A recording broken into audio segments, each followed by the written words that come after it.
And good afternoon.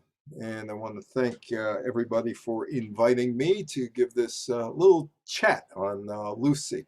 My name is Evan Weiner. I've been in radio and TV, written for newspapers and magazines since 1971 when I was 15 years old.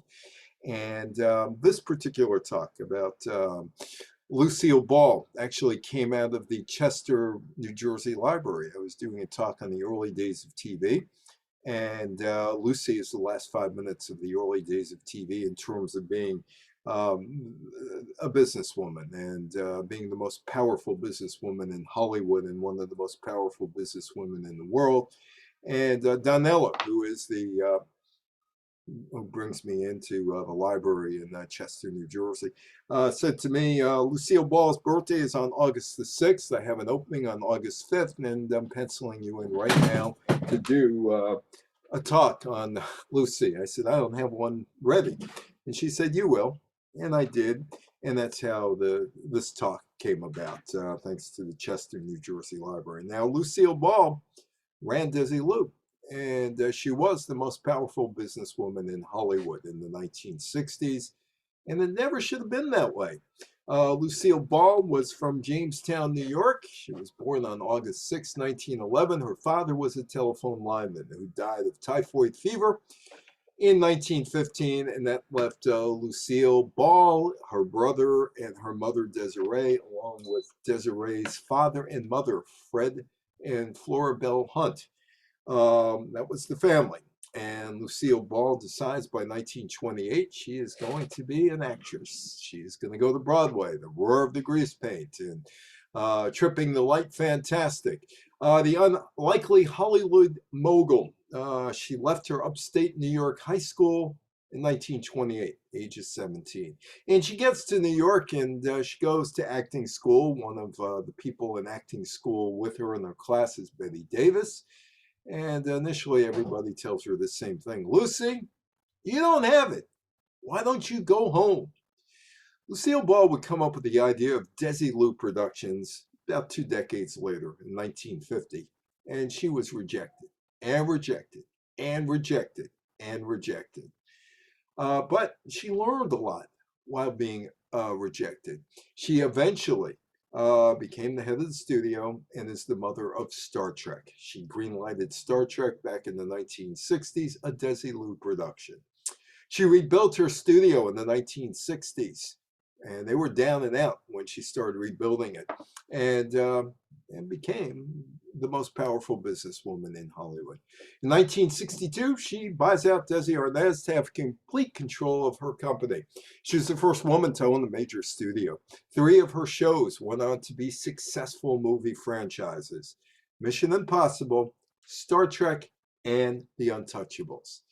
But when it started out, she is the most unlikely of the big time business tycoons. In fact, if you mentioned that to anybody probably in 1928, they would have laughed at you. Here she is. She was a model, cigarette model for Chesterfield. Really doesn't get much of a showbiz break, and she's also sick. She had contracted rheumatoid arthritis, which my wife has, which is a very painful disease of the joints. While in New York, she does some modeling, and she does some modeling without her clothes. And she does, she has to make money, so she turns tricks. She's also the girlfriend of a mobster as well. Nothing really works for her in New York, and after about 5 years, it's time to get out. And she goes to Hollywood. She's 22 years old, so she's the right age to start over. She might be a little older because 18, she's not 18, but she's 22. So it's a good age to start over. And she ends up becoming a Goldwyn girl, but that's not really all that big a deal. There were a lot of Goldwyn girls. But she would end up getting a part in Roman Scandals, which starred Eddie Cantor. Eddie Cantor, at that point in his career, was at the top. The song Making Whoopee was out. He was a star, an absolute star. And Lucy wasn't. And Lucy doesn't get any notice really in Roman Scandals. But she wants to survive in Hollywood. And to do so, she figures, well, why not become a stunt girl? Now, That is Rita Thompson with my wife. That picture is in 2007. Rita Thompson, if you look over the head of Humphrey Bogart on the left side, there she is when she was younger, when she was the runner-up to Miss Arizona back around 1937, 1938. And she was Humphrey Bogart's special friend for 20 years. But I'm not going to get into Bogey and Me, which is the title of her book. Instead, I'm going to talk about being a stunt girl, because this is what Lucy was in the 1930s, and Verita did the same thing roughly around 1938, 4 years after Lucy was a stunt girl. So what does a stunt girl do? What would a stunt girl like Lucille Ball do? Well, she would fall off horses. She'd jump out of burning buildings. She'd roll in the dirt. She risked her body. And like I said, she was diagnosed with rheumatoid arthritis, which made her slapstick comedy and stunt girl pratfalls much more difficult, much more difficult. She's not getting much notice until this guy notices her one day. And this guy is a big guy. It's Buster Keaton, one of the stars of the silent era back in the 1920s. And he is the first person who sees some sort of talent in Lucille Ball, the physical comedy. So he sees the comedic promise, and he helps her with her timing and her ability to use props for laughs. He demonstrates to her, this is how you could perform physical comedy without getting hurt. And then he decides, I'm going to call Harry Cohn up at Columbia Pictures. And they were the ones who produced the Three Stooges short, the 18-minute two-reelers that were part of the Saturday extravaganza at the movie theaters in the 1930s, where you could win dishes, right? Anyway, he says, Harry, all right, I got somebody for you. I got a girl for you. Her name is Lucille Ball. I think she's great. You got to give her a tryout. You got to give her a tryout. And Harry's probably saying, okay, Buster, whatever you want, I'll do. And he did. He put her into a movie. It was a two-reeler. It was with the Three Stooges. Moe in the middle, Larry on the right, Curly on the left, and there is Lucy, who towers over Moe, Larry, and Curly, who were rather short people. Moe is like 5'3", but anyway, so here she is. She's got her big break, and oh, notice the hair. She was a brunette at the time. Her hair is lighter at that point. So she lands a contract with Columbia Pictures, and she's cast in a short serial film with the Three Stooges called Three Little Pigskins. And that would be her first venture into the world of comedy. And Lucille gave the Stooges some props. She said it introduced her to slapstick and physical comedy, that, and that, all that stuff, and the pie in the face and all that stuff, and the kick to the rear end. But Lucy, Harry Cohn decided, no, not for us. Out of here. Goodbye. Harry Cohn didn't think she had any talent. She ends up at RKO. And RKO, she gets into a movie called Stage Door. Now, Lucy is 26 years old herself, so she's still young enough. And she befriends Ginger Rogers' mother. Ginger Rogers' mother had advice for starlets, although at 26, I'm not sure if Lucy is still a starlet, but anyway, she had advice. And the advice was pretty simple. Sleep with the boss. She told that to her daughter, Ginger Rogers. But one of the knocks against Lucy was actually her body. She was flat-chested. And the studio bosses didn't really want flat-chested women like Lucy when there were so many others. But anyway, she does get into this movie called Stage Door. Gregory LaCava casts a brown-haired Lucille Ball to play Ginger Rogers' dance partner in Stage Door, which also starred Katharine Hepburn, Ann Miller, and Eve Arden. Now, the movie was going to be RKO's big effort for the year. And it was a hit at the box office, but for Lucy, it didn't do anything. In fact, it did nothing. And she's out the door. She ends up with the Marx Brothers in a movie called Room Service. not exactly one of the top-notch Marx Brothers movies. In fact, it's down at the bottom of the heap. Certainly not up there with Duck Soup or Horse Feathers or Night at the Opera. And there she is in between Groucho and Chico, and there's Harpo at the end. Room service. Tell him Groucho sent you. So she was in that movie in 1938, and she would begin a long career in the B movies. She wouldn't get to the real blockbuster movies, the ones that just filled out schedules. So for many years, she's in Hollywood, and she's appearing in everything because she needs the money. And hoping for a break. Drama films, romantic comedies, and eventually she gets the nickname Queen of the B pictures, which isn't exactly something that you boast about, but it happened. 1940, things begin to turn around for Lucille Ball. She's 29 years old, and she meets this guy, Desi Arnaz, Cuban exile. He's 23 years old.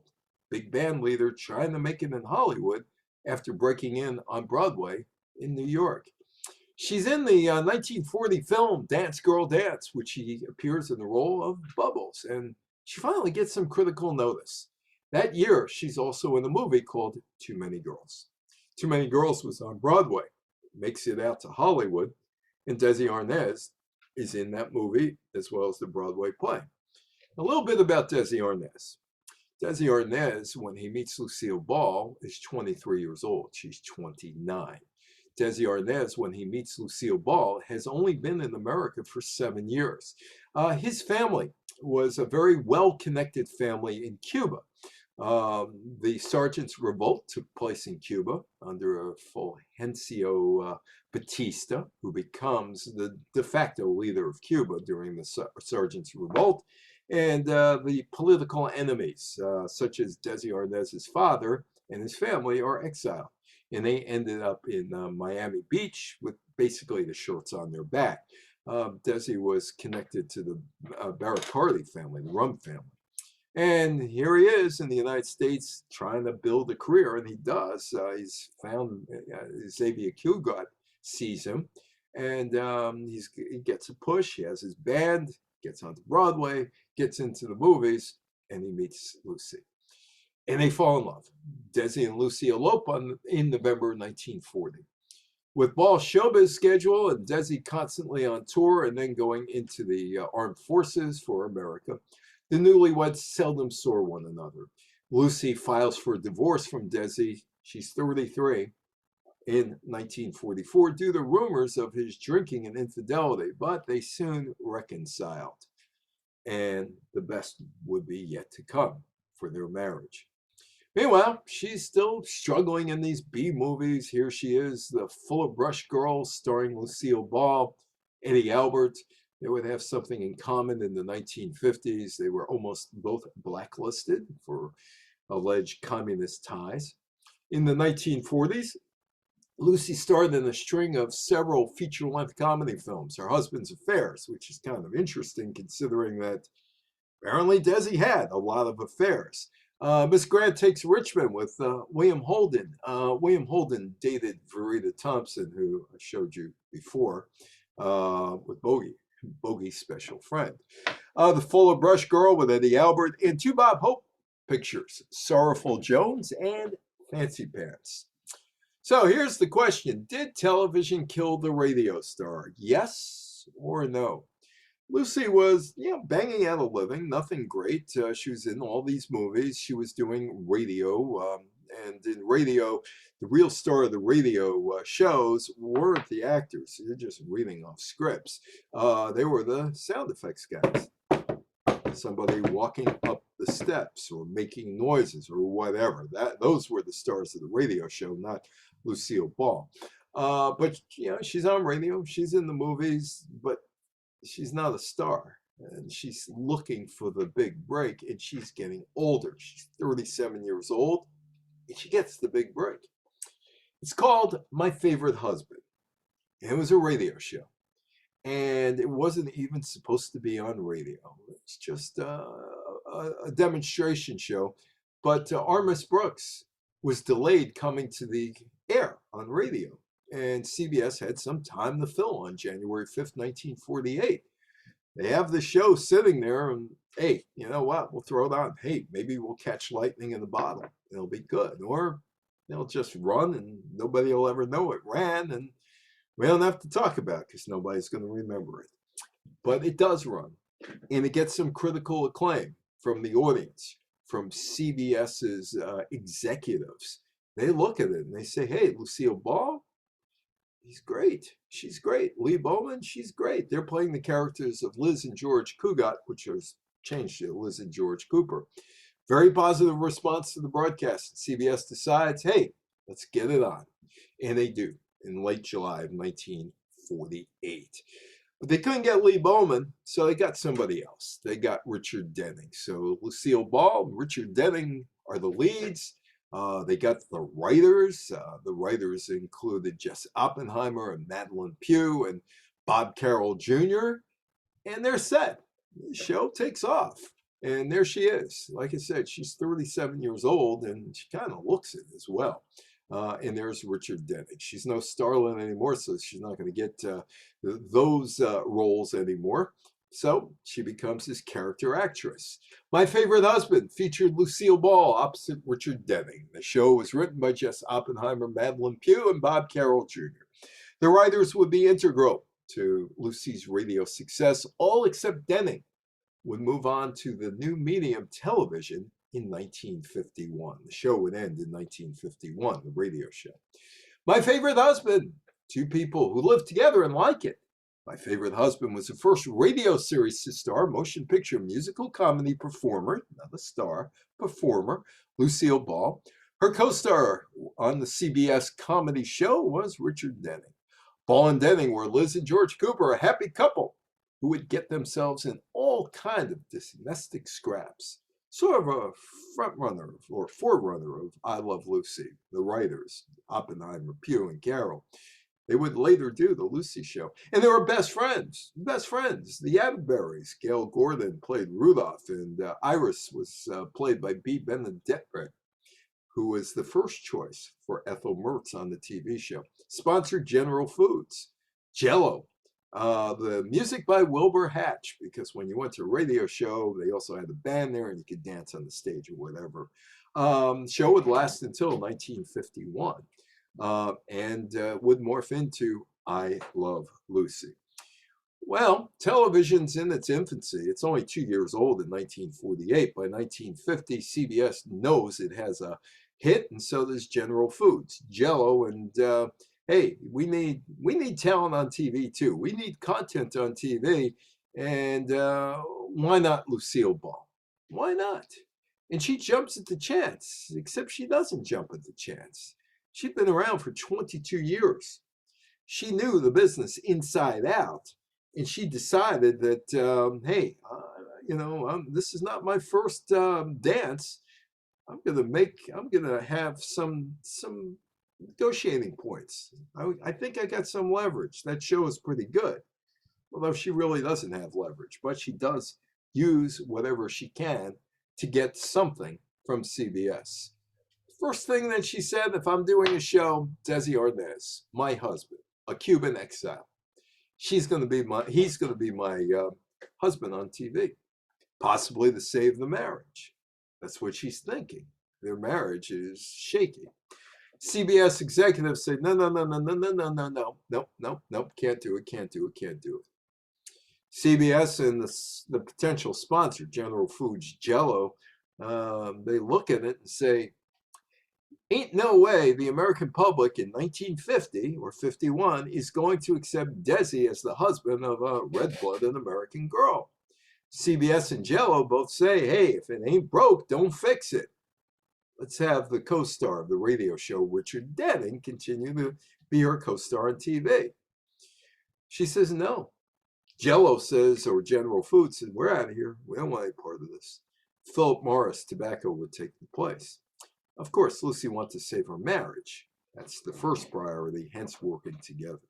But there was a lot more that was going on here. Yes, they were married. They were married.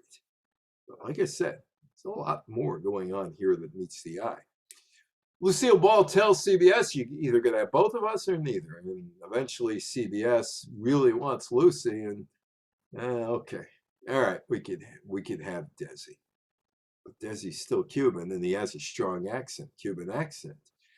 And oh, worst of all, Desi and Lucy were an interracial or multi-ethnic couple.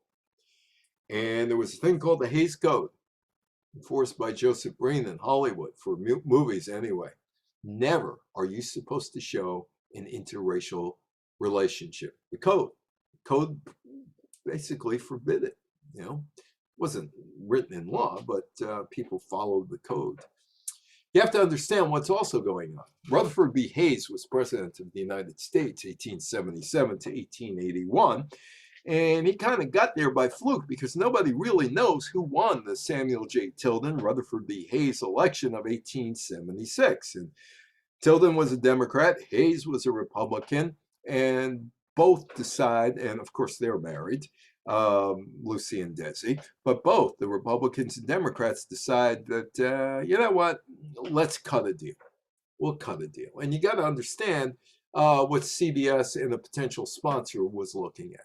Interracial marriage in 1950 was illegal in parts of the United States. The American Civil Rights Movement stalled around 1875. Desegregation in the South ended with the Hayes-Tilden, Rutherford B. Hayes, Samuel J. Tilden presidential race, 1876. Hayes would become president in 1877 after the Democrats cut a deal with the Republicans. The Democrats wanted federal troops out of South Carolina, out of Louisiana, give us home rule, give us states' rights. And they got what they wanted. They gave up the Oval Office to get what they wanted. Rutherford B. Hayes said, okay, troops are out in South Carolina, troops are out in Louisiana. And interracial marriage at that point was illegal in more than a dozen states. Lucy and Desi decided to go on tour in 1950. And there is Desi and there is Lucy, and they're doing Cuban Beat. And that's what they're doing there, which actually ended up on I Love Lucy. What they're trying to do is they're trying to convince an audience that their marriage is legit, both on TV and on stage.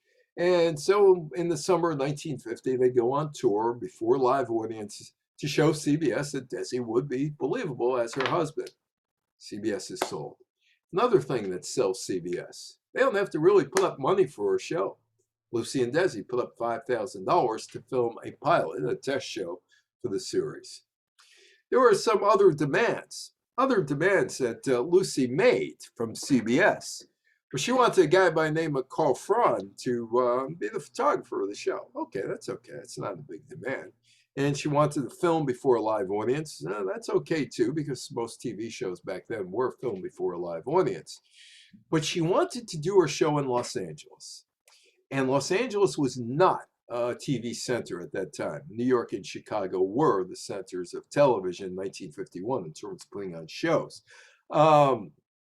And so this could be a deal breaker. She doesn't want to do the show in New York. And all the shows are done in New York, and there was something called kinerscope back in those days where somebody stood in front of the TV and shot the show off the TV.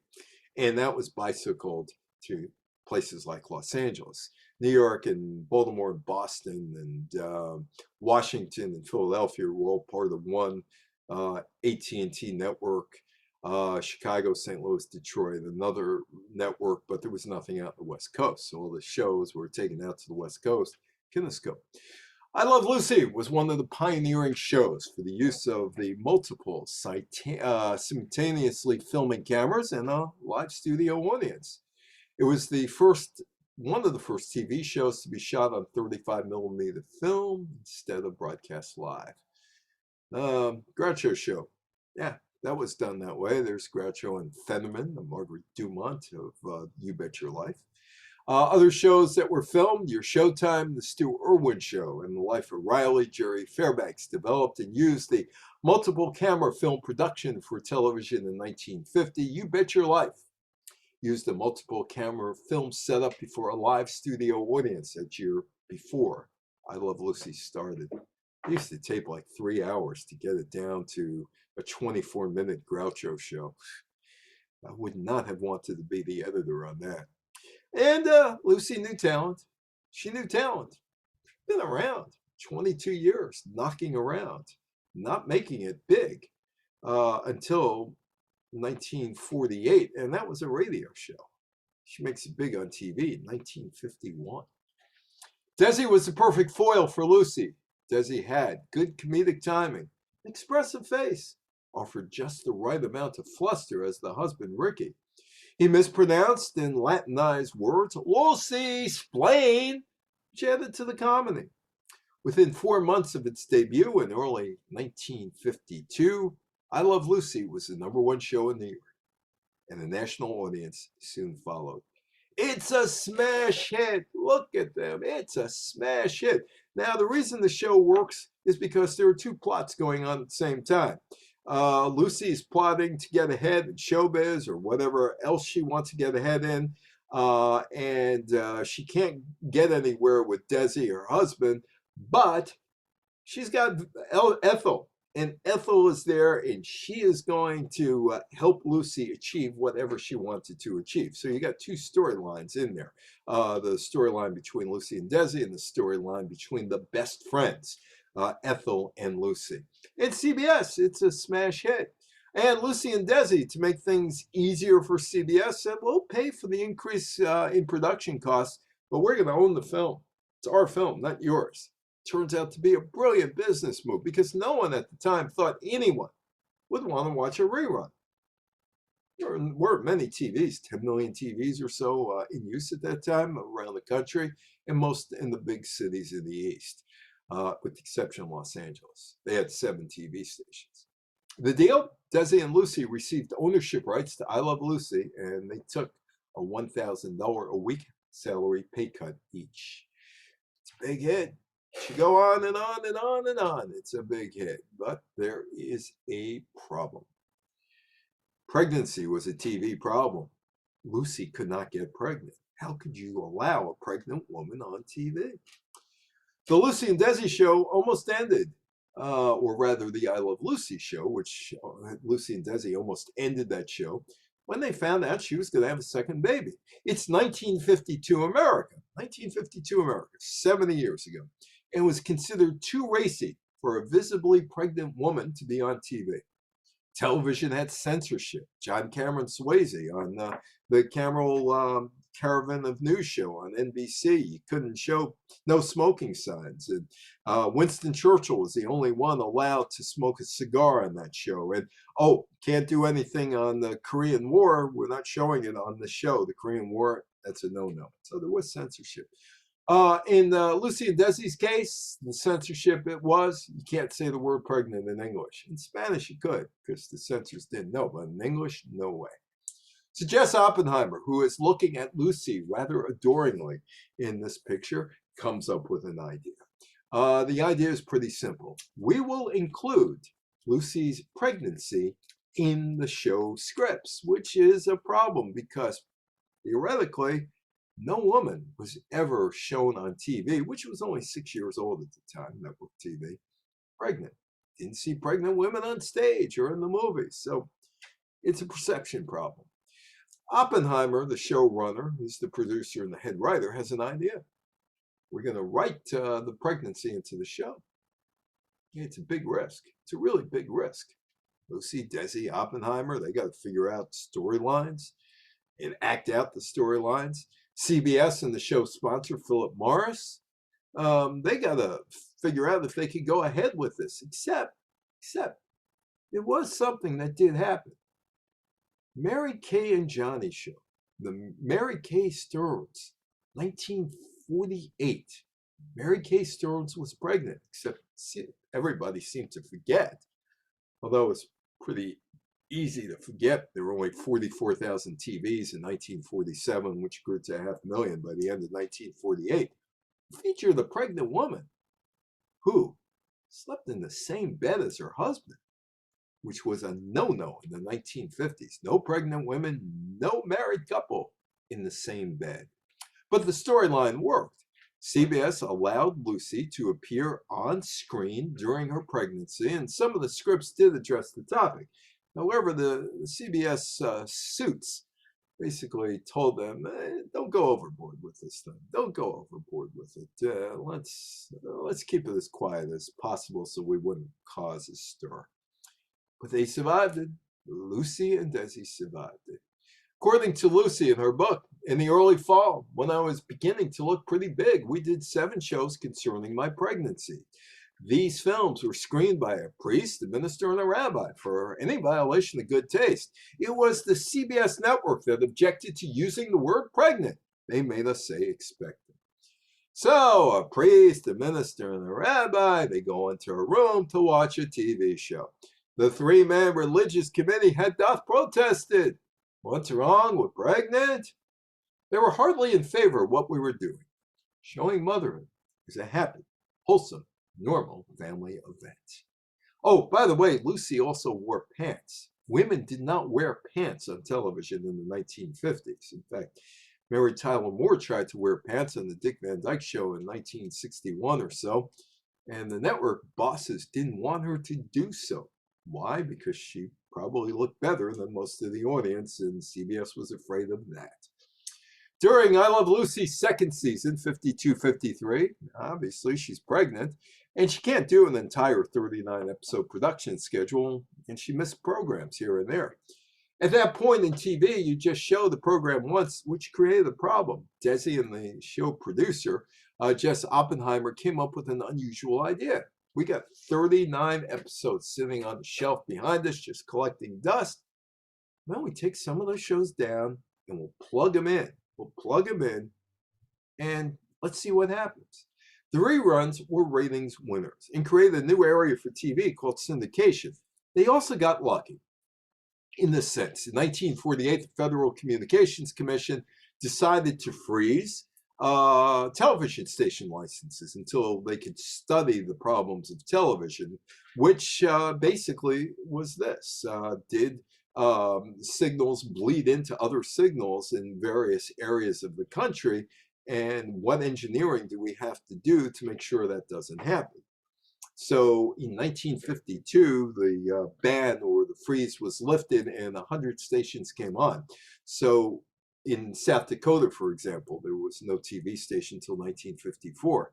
In Austin, Texas, there was a TV station. In Portland, there was, in Portland, Oregon.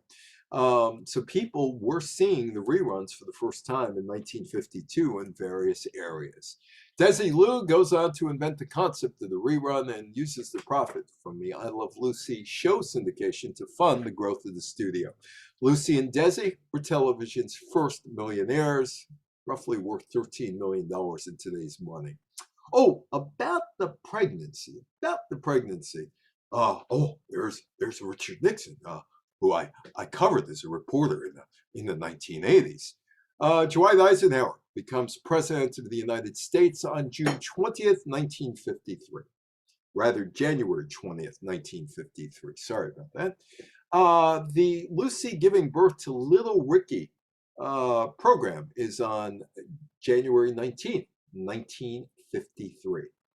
Guess who drew more viewers? Lucy gets 44 million viewers. Ike, being sworn in, most powerful guy in the world, only 29 million viewers. So he gets 15 million viewers less. And another problem comes up.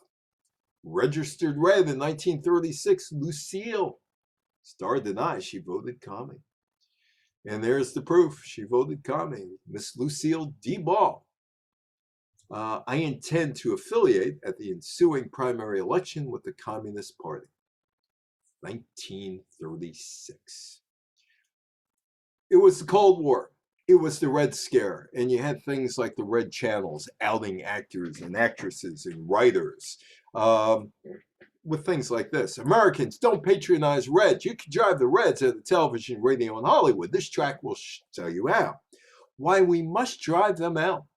The Reds have made our screen, radio, and TV's Moscow's most effective fifth column in America.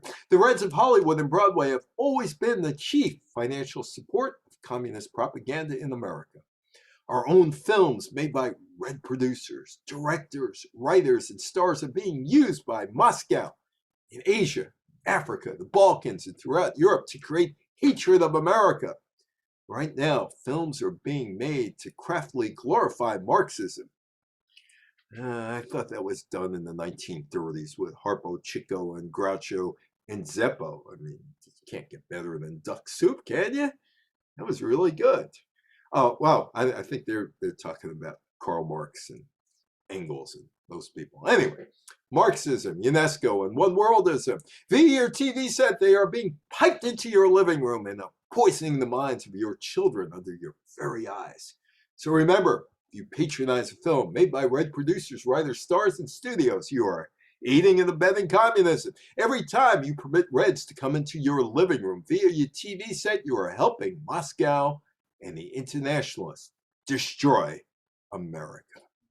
The Red Scare, the blacklist, involved the practice of denying employment to entertainment industry professionals believed to be or have been communists or sympathizers.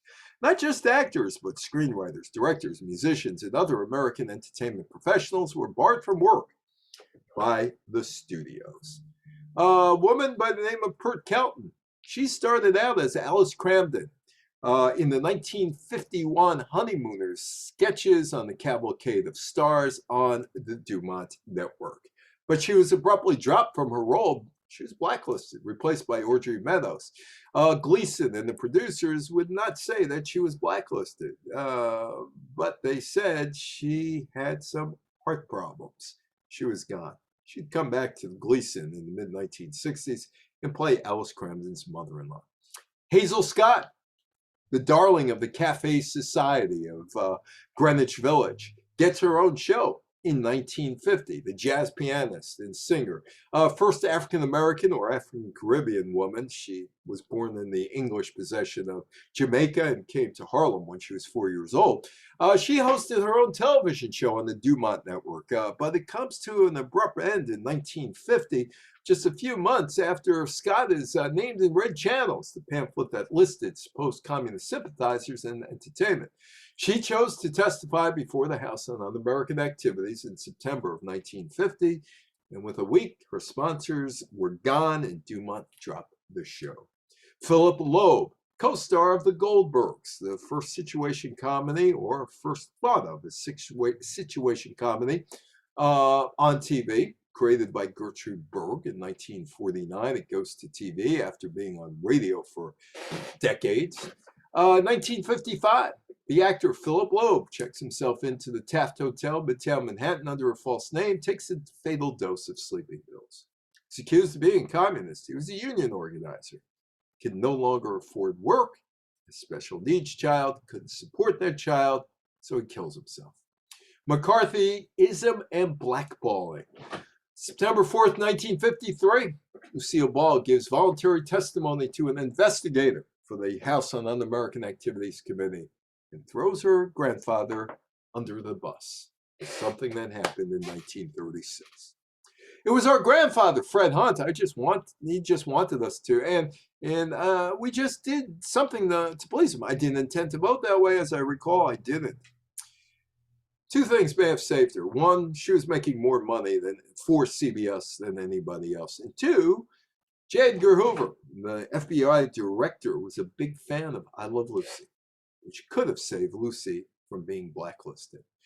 Well, she would go before the House committee and said that she never knowingly aided the Communist Party, aside from placating her grandfather's many requests for room in the garage to organize with her friends. In her autobiography, Lucille observed in herself a strong conservative Puritan streak and proclaimed, "I'm the most conservative member of my family." It was for her grandfather, a progressive and a free thinker, she registered as a communist. And now it's saving Desi Lou, and this is 20 years after Desi is kicked out of Cuba with his family, and he's facing incredible pressure because of what was going on with McCarthyism, the Red Scare, the Cold War, and she's giving an interview. Before the filming of episode 68 of I Love Lucy, entitled "The Girls Go Into Business," Desi Arnaz does his usual studio warm-up. And the studio warm-up is pretty simple. I'll give you an example. Johnny Carson show. Ray Combs, who hosted Family Feud in the 1980s, was the warm-up comedian for Johnny Carson. And he'd tell some jokes and then tell people how to behave in the studio audience. And that's what Desi was using. But he knew that Lucy might be facing some boos coming out. And he's a little nervous about that. So he kind of tells a little joke about Lucy, reuses the line in Heather Hopper's national gossip column. Heather Hopper and Lucy were friends. The only thing right about Lucy is her hair, and even that's not legitimate. And it wasn't. She was a brunette. Early days at CBS Radio, the 30s and the 40s. Shortly after Ball signed with MGM in the early 1940s, the studio hairstylist, Sidney Gilroy, changed the comedian's hair from brown to red. The 1943 film, DeBerry Was a Lady, debuted her new hair to movie audiences and earned Ball the nickname Technicolor Tessie. She was not a natural redhead. Oh, Confidential magazine. I worked for a guy by the name of Selig Adler back around 1978. There's a weekly newspaper I was writing for in Rockland County, New York, called the Rockland Reporter. And Selig Adler came out of the Confidential magazine school, and he wanted to me kind of write school boards up, sort of like an exercise in erotica. Sort of, I'll give you an example. Georgette Hyde, who was a Holocaust survivor, and now you're going 30 years later, late 1970s, and a woman in her 50s, maybe 60 years old. Anyway, she's the president of the school board at East Ramapo, or the Ramapo Central School District Number 2, whatever they were calling it in those days. And he wanted me to write something like, Georgina Hyde chaired the East Ramapo School Board meeting, wearing a low-cut sweater, wearing high-heeled shoes, and a low-cut skirt or a hitched-up skirt. That's what he wanted. That was kind of what you got out of Confidential magazine. Selig Adler was fired about 2 weeks after I met him, so I really never really got full exposure to him. Confidential magazine. Desi Arnaz was cheating on his wife, Lucille Ball, according to Confidential in 1955. I knew Desi was inviting me for more than a drink, said the Babe. It was a story from the 1940s when Arnaz and Ball were separated. Oh, the Babe quoted was a prostitute on Confidential's payroll. It was still both safe and lucrative to run a story entitled, Does Desi Really Love Lucy? They got a lot of stories right. They did it in a very underhanded way, paying money for this kind of stuff. They tried to ruin Rock Hudson's career, but never did. It was a tough gig for Lucy. She caught colds, had crying spells, broke 2 fingers, sprained her ankle 3 times, pulled the tendon, sweated off 19 pounds, came down with a virus, went on hiatus. She recovered at the beach. She fainted on stage another time. The production crew set up an oxygen tank for her in the wings and fainted again.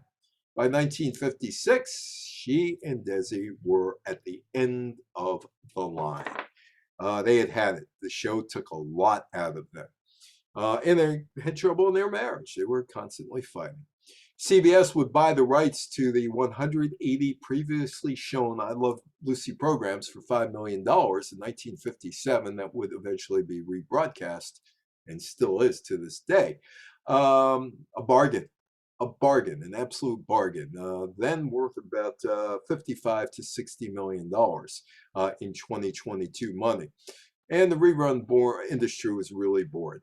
With that money, Desi and Lucy would purchase the RKO studio lot, where she failed in 1937 to make an impression in Hollywood, and they would film other shows. Filmed in Hollywood, Desi Lou. Among the shows that they did, outdoor setting and indoor, Make Room for Daddy, The Andy Griffith Show, Mission Impossible, Hogan's Heroes, Batman, Star Trek, Batgirl, many, many more. My Favorite Husband, whatever happened to that? Well, goes off the air on radio in 1951, but is revived in 1953 by CBS It's a television series. Joan Caulfield and Barry Nelson there as Liz and George Cooper. The show runs for about 2.5 years, which means it's close to 100 episodes. From 1953 to September 53 to December 1955. And it's produced at a place that if you watch The Price is Right or Let's Make a Deal, you know, Television City by the Grove in Los Angeles and by the Farmers Market and Barb Barker Studio.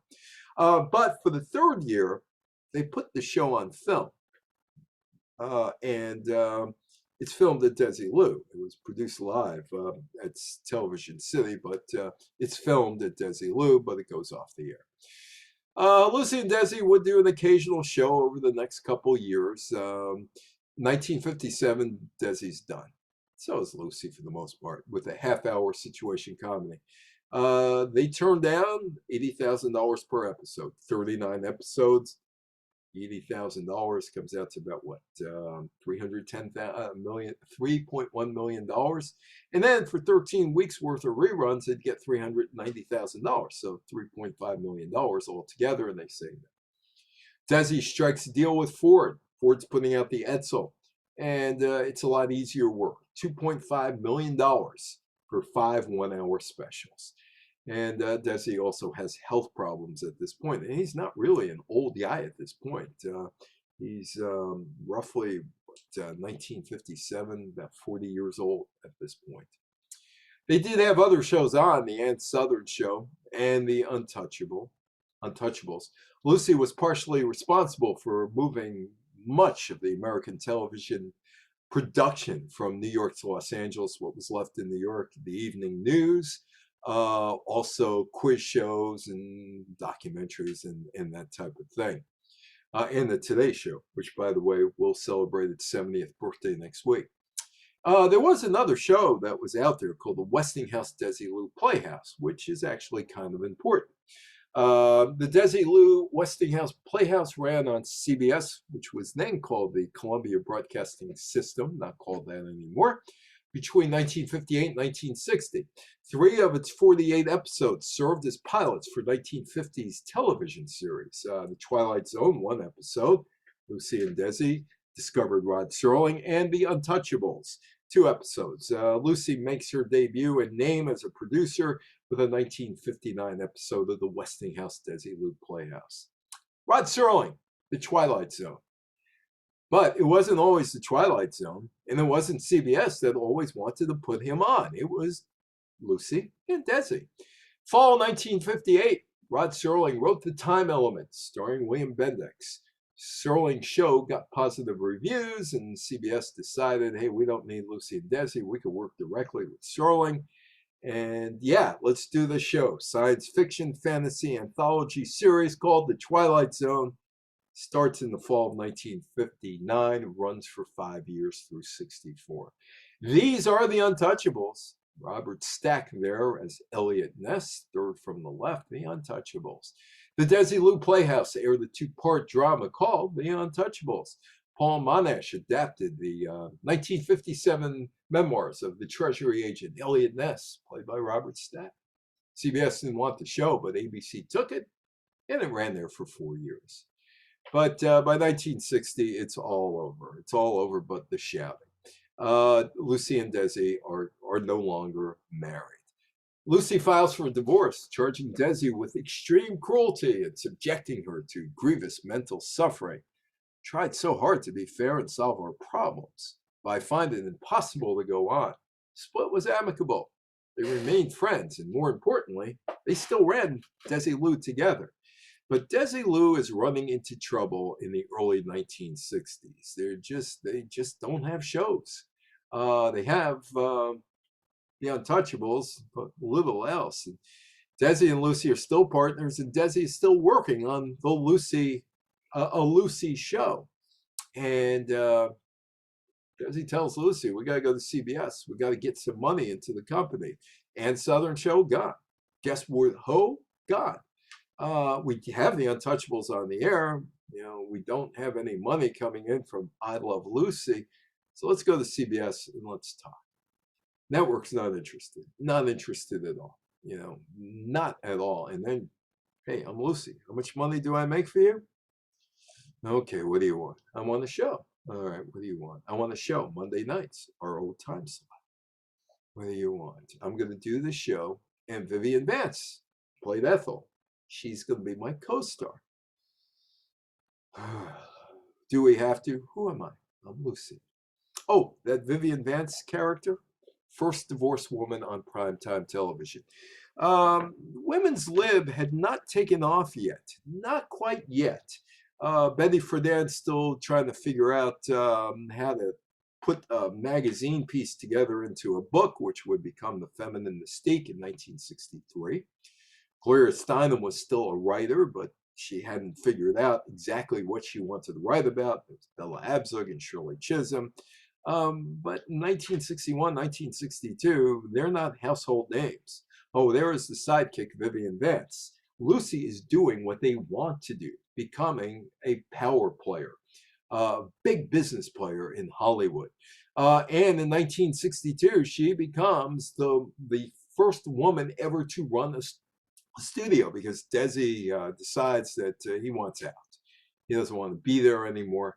And he tells Lucy, buy me out. She gives him $2.5 million. There was 350 shares of stock. She gets the stock, gives him the money, and Lucy is on her own. The days of Desi Lou Studios run by the two of them are over. And she actually had a lot of power. She was the artistic director, and she was the one who actually looked at the shows. He did the more business side, and she was the one who looked at the shows that would work. So this is November 1962. Arnaz resigns as president when his holdings in the company are bought out by Lucy. And she is the most powerful woman in Hollywood at the time, and women's lib is nowhere near starting at this time. I mean, there people trying to figure out something, but Lucy's ahead of the game, way ahead of the game. Oh, and the hair is red. The hair is red, and that's Vivian Vance. That is the Lucy show. And she decides the second year of the Lucy show, it's going to be in color, even though CBS does not do any color and would not do any color until September 1965. But she decides the show is going to be more valuable when it runs its course in reruns in color than in black and white. CBS would not broadcast shows in color until September 1965. The Beatles' last performance on the Ed Sullivan Show is in black and white, September 65. So Lucy's ahead of the game there. But she does have some properties, which was great for me as an 8-year-old in 1964. Fractured Flickers by Jay Ward. He pulls out Snidely Whiplash and Dudley Do-Right from the Rocky and Bullwinkle show, along with Peabody and Sherman, and Fractured Fairy Tales by Edward Everett Horton, and they package the show to people like me who want to watch it at the age of 8. So they distribute Jay Ward Productions, Fractured Flickers. She keeps everybody around, and she takes their advice for the most part, except for one idea where there's a big difference of opinion. Mission Impossible. Show comes across the desk. Yeah, we're going to do it, says the board of directors. Lucy said, yeah, good. Okay. During Lucille Ball's time as the sole owner, Desi Lou developed popular series such as Mission Impossible in 1966, Mannix in 1967, and Star Trek in 1966. It would be Star Trek that would be the problem, where no man has ever gone before. Or should we say where no woman has ever gone before? By the way, William Shatner's still around. He goes up into suborbital space a couple of months ago. George Takei is still around. You could read him on Twitter with his with whatever he comes up with on Twitter. So Shatner and George are still around. But this show is called Where No Man Has Ever Gone Before. What it should be is Where No Woman Has Ever Gone Before. Lucille Ball gets 2 proposals for shows. One's from Gene Roddenberry's Star Trek. The other is from Mission Impossible. And it's very clear to the board of directors that Star Trek is going to cost a lot of money to film. So much so that it's not worth filming. And they tell that to Lucy. But Lucy goes ahead and they do a pilot, a practice show called The Cage, send it to NBC. NBC is not impressed, except Leonard Nimoy's character, the half human, half Vulcan, Mr. Spock. They like him. And they go back to the board of directors and say, hey, look, we think you could do a hell of a show if you build it around that guy, Leonard Nimoy's character. The board of directors is not convinced. They tell Lucy, we don't think we should do the show. Lucy actually thought initially that the series was about traveling USO performers, actresses like her that would go entertain, or the troops. But she says to the board of directors, I'm Lucy. I'm going to do what I want. Get this pilot produced. They're saying, it's going to bankrupt the studio. It's going to bankrupt the studio. Do it. She does. Roddenberry told Lucy, he was a writer on Wagon Train. It's Wagon Train to the Stars, if you remember that old ABC show. The network TV people, not interested in the concept. Desi Lou's board of directors feel the same way. Lucy thinks it's going to be a hit. Do it. I'm Lucy. And they do. Mr. Spock. And there's a whole set of new characters. The pilot, The Cage, flop, where no man has ever gone before. It's done. Lucy is going to underwrite it over the preferences of the board of directors. And this debate from over 55 years ago was settled rather quickly. Lucy was right. The board of directors wrong. Star Trek, the franchise, is worth billions of dollars today.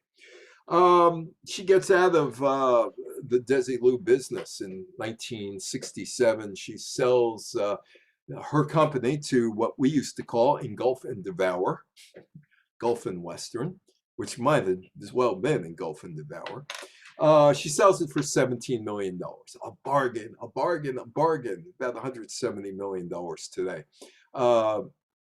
Movie studios now go for billions of dollars. So she sells the company to Gulf and Western, which had acquired Paramount Pictures around the same time. They rename it Paramount Television.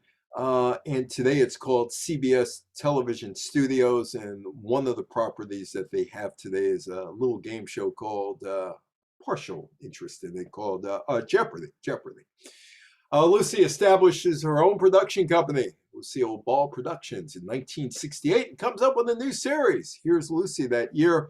That program would run until 1974, enjoyed several years of ratings success.